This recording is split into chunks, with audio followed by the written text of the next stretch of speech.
Welcome to Coding Gyan. Today we will learn what is component in React.js and why to use it. Moreover, I will give you a brief idea of its types. So let's start.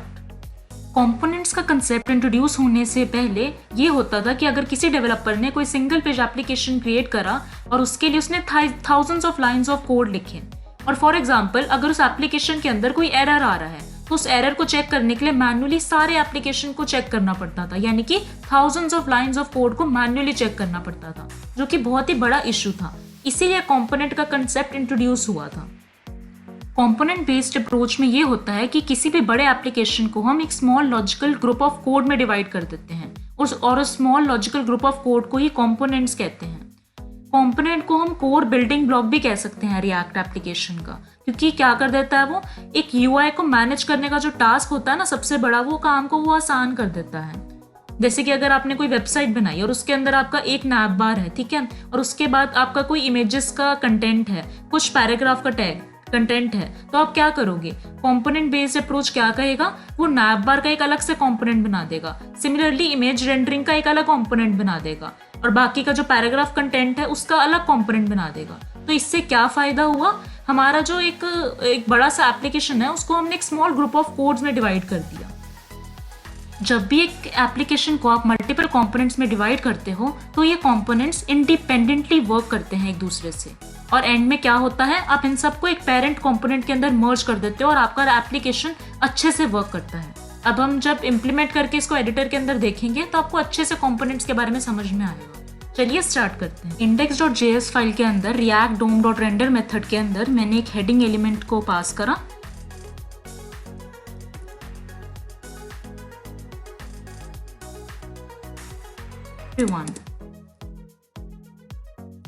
के बाद एक paragraph tag भी दिया to a centre of और एक unordered list को भी render करवाएंगे।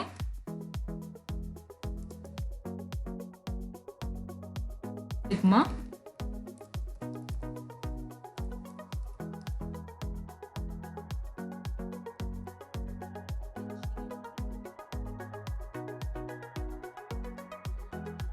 CSS and now let's see the result on our screen। ये देखिए एक हेडिंग भी डिस्प्ले हो रही है, पैराग्राफ भी, और ये लिस्ट भी डिस्प्ले हो रही है। अब हम कंपोनेंट्स के बारे में सीखेंगे। सो उसके लिए अब इस सारे कोड को कंपोनेंट्स में डिवाइड करेंगे, मल्टीपल कंपोनेंट्स में। उसके लिए सोर्स फोल्डर के अंदर मैंने एक ऑलरेडी heading.js कंपोनेंट क्रिएट किया हुआ है। आपको ये बात ध्यान रखनी है कि हमें क्या करना होता है, जो पहला कंपोनेंट का जो हम नाम दे रहे हैं उसका जो पहला लेटर है वो कैपिटल ही हमें रखना चाहिए। और अभी हम दो टाइप्स ऑफ कंपोनेंट्स के बारे में मैं आपको थोड़ा ब्रीफ आइडिया दूंगी। पहले मैं फंक्शनल कंपोनेंट के बारे में बताऊंगी जिसको हम स्टेटलेस कंपोनेंट भी कहते हैं। अभी हमें क्या करना है, इंपोर्ट करना पड़ेगा जैसे हमने पहले किया था index.js के अंदर रिएक्ट मॉड्यूल को।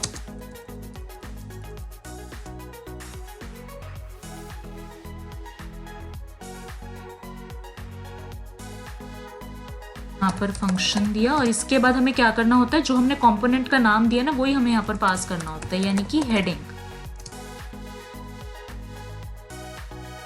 हमें क्या रिटर्न करवाना है, मुझे क्या करवाना है, ये जो हेडिंग दे रखी है ना मैंने, हेलो एवरीवन, इसको रिटर्न करवाना है। सो उसके लिए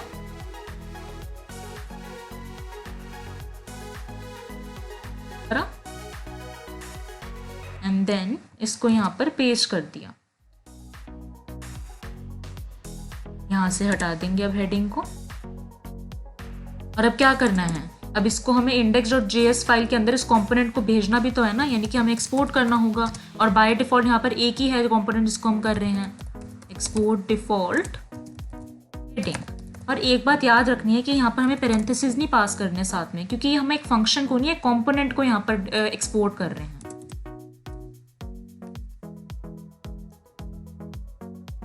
अब यहाँ पर इसको इंपोर्ट भी तो करना होगा, तो क्या करा, इंपोर्ट हेडिंग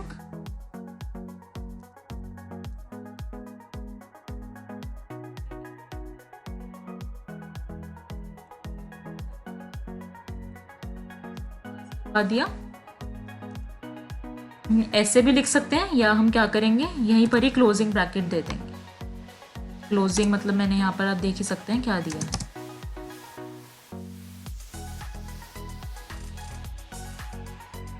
देखते हैं कि क्या चेंज आया।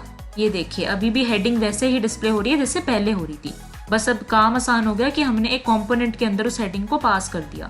सिमिलरली हम पैराग्राफ का भी एक कंपोनेंट क्रिएट करेंगे। तो सोर्स फोल्डर के अंदर मैंने एक और कंपोनेंट क्रिएट करा, paragraph.js, और अभी मैं फंक्शनल कंपोनेंट ही क्रिएट करूंगी। करते हैं, इस सारे कोड को मैंने कॉपी करा, सॉरी हेडिंग वाला जो कोड है ना, हेडिंग कंपोनेंट के अंदर है, उसको हमें कॉपी करना एंड देन पैराग्राफ कंपोनेंट के अंदर पेस्ट कर दिया। बस यहाँ पर नाम चेंज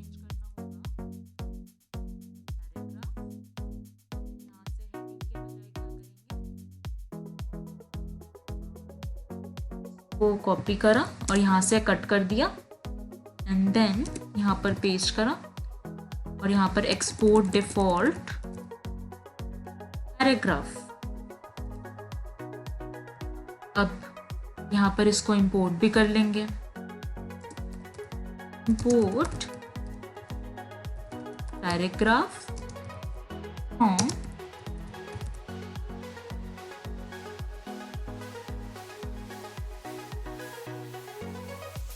यहाँ पर हमें रेंडर मेथड के अंदर पास भी तो करना होगा ना, जिससे कि डिस्प्ले हो पैराग्राफ।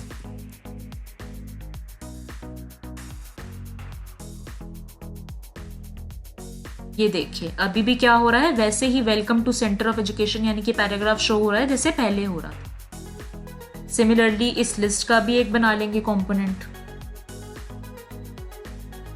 सोर्स फोल्डर के अंदर एक और कंपोनेंट क्रिएट करूंगी मैं।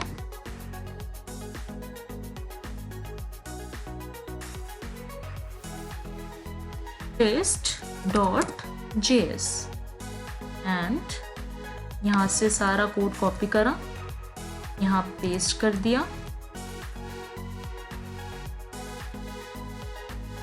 एंड पैराग्राफ के बजाय यहाँ कर दिया लिस्ट एंड एक्सपोर्ट डिफॉल्ट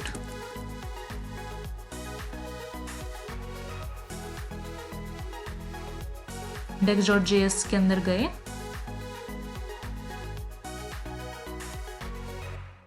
कर दिया एंड पहले क्या करा मैंने यहाँ पर, ये देखिए जैसे ही मैंने यहाँ पर लिस्ट को पास करा तो ऑटोमेटिकली वो यहाँ पर इंपोर्ट हो गया। ये भी एक शॉर्टकट वे था कि सब कुछ यहाँ पर टाइप करने के बजाय। अब सेव कर दिए चेंजेस एंड देन फिर से ब्राउजर खोला तो लिस्ट भी वैसे ही डिस्प्ले हो रही है। बट कितना आसान हो गया, यहाँ पर मल्टीपल लाइंस ऑफ कोड के बजाय यहाँ पर सिर्फ 3 लाइंस ऑफ कोड हमने पास करी। अब एक मेन कंपोनेंट भी क्रिएट करेंगे जहां पर फिर हमें क्या करना होगा, सिर्फ यहां पर पास करा ऐप, एक ऐप कंपोनेंट में क्रिएट करूंगी।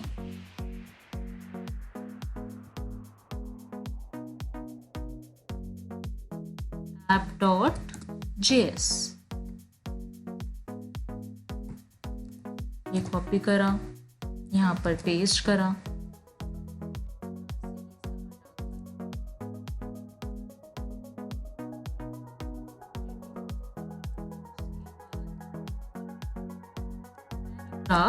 and then list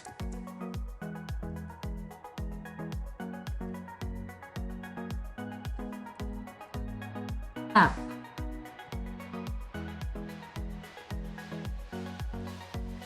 code default app और index.js के अंदर क्या करना होगा, ये सब यहाँ से हटा के सिर्फ इंपोर्ट करना होगा ऐप कंपोनेंट को। ऐप यहाँ पर एक गलती कर दी है, यहाँ पर हम क्या कर रहे हैं, मल्टीपल कंपोनेंट्स को पास कर रहे हैं, मल्टीपल रेंडरिंग कर रहे हैं। अगर आपने पिछली वीडियो देखी होगी तो उसमें मैंने आपको बताया था कि हम मल्टीपल एलिमेंट्स को कैसे रेंडर कर सकते हैं। तो उसके लिए यहाँ पर एम्प्टी एंगुलर ब्रैकेट्स पास करें और यहाँ पर इसको क्लोज भी कर दिया। अब कोई एरर नहीं डिस्प्ले होगा। Let's see on the page, यहाँ पर आ रहा है list is not defined because यहाँ पर इसको इंपोर्ट ही नहीं करा है। इंपोर्ट list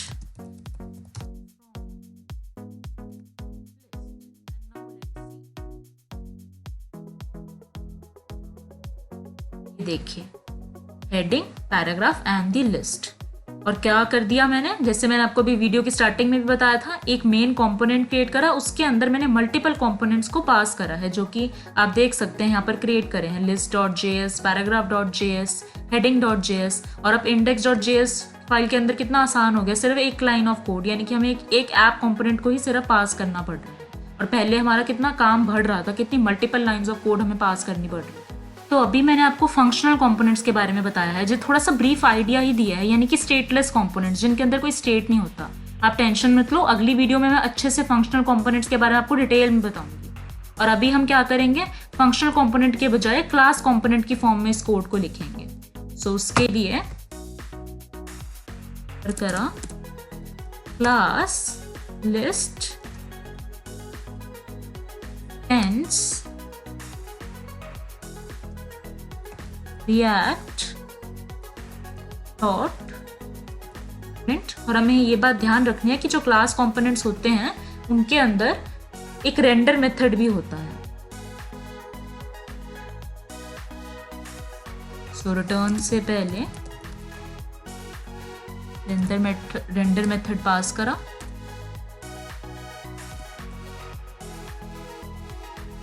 और यहां पर इसको इंपोर्ट भी तो करना होगा ना।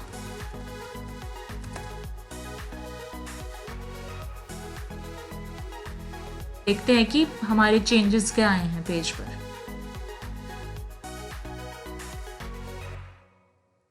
यहां पर आ रहा है class x tends value undefined is not a constructor और नल।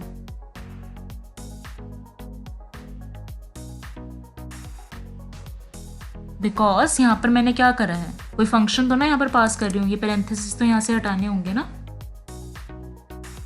ये देखिए वैसे ही लिस्ट शो हो रही है।